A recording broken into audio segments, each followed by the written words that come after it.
ایک جدید گاؤں میں جو اپنی خوبصورتی اور ترقی کے لیے مشہور تھا، عائشہ اور حماد نامی ایک نیک دل اور دیندار جوڑا رہتا تھا۔ عائشہ اور حماد دونوں اللہ کے احکام کے پابند، دیانتدار اور اپنے پڑوسیوں کے حقوق کا خاص خیال رکھنے والے تھے۔ ان کی زندگی کا مقصد لوگوں کی مدد کرنا اور انہیں دین کی طرف راغب کرنا تھا۔ عائشہ ایک مدرسہ چلاتی تھی جہاں وہ گاؤں کی لڑکیوں کو قرآن پاک اور دینی تعلیم سکھاتی تھی۔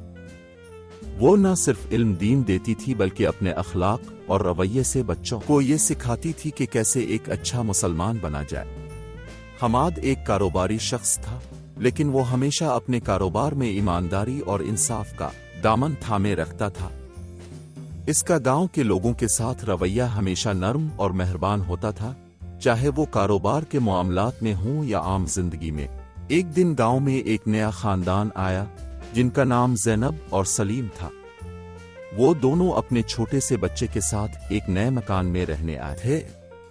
زینب اور سلیم بھی نیک اور دیندار لوگ تھے، لیکن وہ گاؤں میں نئے تھے اور انہیں یہاں کے لوگوں سے ملنے جلنے کا زیادہ تجربہ نہیں تھا۔ عائشہ اور حماد کو جب ان کے نئے پڑوسیوں کے بارے میں معلوم ہوا تو انہوں نے سوچا کہ انہیں خوش آمدید کہنا چاہیے اور ان کے ساتھ تعلقات مضبوط کرنے چاہیے۔ اگلے دن عائشہ نے اپنے گھر پر کچھ کھانے پینے کی چیزیں تیار کیں اور حماد کے ساتھ مل کر زینب اور سلیم کے گھر پہنچ گئی۔ زینب اور سلیم ان کی اس مہمان نوازی سے بہت خوش ہوئے اور انہیں اپنے گھر کے اندر بلایا۔ عائشہ نے زینب سے باتیں شروع کیں اور انہیں گاؤں کے بارے میں بتایا۔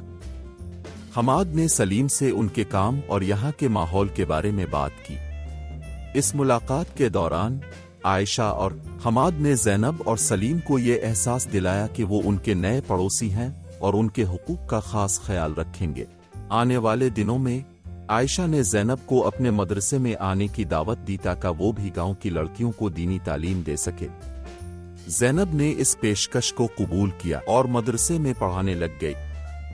وہ نہ صرف بچوں کو تعلیم دیتی تھی بلکہ ان کے والدین کو بھی دین کی اہمیت اور اسلامی تعلیمات کے بارے میں سمجھاتی تھی۔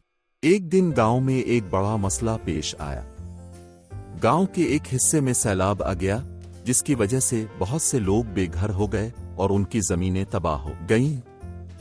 گاؤں کے لوگ بہت پریشان ہو گئے کیونکہ انہیں نہ صرف اپنے گھروں کی فکر تھی بلکہ انہیں اپنے کھیتوں اور جانوروں کا بھی نقصان ہوا تھا۔ عائشہ اور حماد نے فوراً مدد کرنے کا فیصلہ کیا۔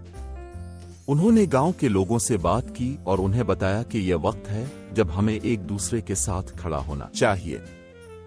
حماد نے اپنے کاروبار سے کچھ پیسے نکالے اور گاؤں کے لوگوں کی مدد کے لیے ایک فنڈ قائم کیا۔ عائشہ نے خواتین کو اکٹھا کیا اور انہوں نے مل کر بے گھر خاندانوں کے لیے کپڑے اور کھانا فراہم کیا۔ زینب اور سلیم بھی اس نیکی کے کام میں شامل ہو گئے۔ زینب نے مدرسے کے بچوں کو یہ سکھایا کہ کیسے وہ اپنے ہم عمروں کی مدد کر سکتے ہیں اور انہیں اس آزمائش کے وقت میں حوصلہ دے سکتے ہیں۔ سلیم نے اپنے کام سے کچھ وقت نکالا اور سیلاب سے متاثرہ لوگوں کے گھروں کی مرمت میں ہاتھ بٹایا۔ گاؤں کے لوگ اس جوڑے کی سخاوت اور مدد پر بہت متاثر ہوئے۔ انہوں نے دیکھا کہ عائشہ اور حماد نہ صرف اپنے پڑوسیوں کے حقوق کا خیال رکھتے ہیں بلکہ انہیں مشکل وقت میں سہارا بھی دیتے ہیں۔ عائشہ اور حماد نے اس موقع پر لوگوں کو یاد دلایا کہ اسلام میں پڑوسیوں کے حقوق کا خاص خیال رکھنے کی تلقین کی گئی ہے اور یہ کہ ہمیں اپنے پڑوسیوں کی مشکلات میں ان کے ساتھ کھڑا ہونا چاہیے۔ ان تمام واقعات کے بعد گاؤں کے لوگ ایک دوسرے کے قریب ہو گئے اور انہوں نے مل کر ایک مضبوط کمیونٹی بنائی جہاں ہر کوئی دوسرے کا خیال رکھتا تھا۔ عائشہ اور حماد کے اس عمل سے گاؤں میں اسلامی تعلیمات کو تقویت ملی اور لوگوں نے یہ سیکھا کہ کیسے ایک اچھا مسلمان بنا جا سکتا ہے۔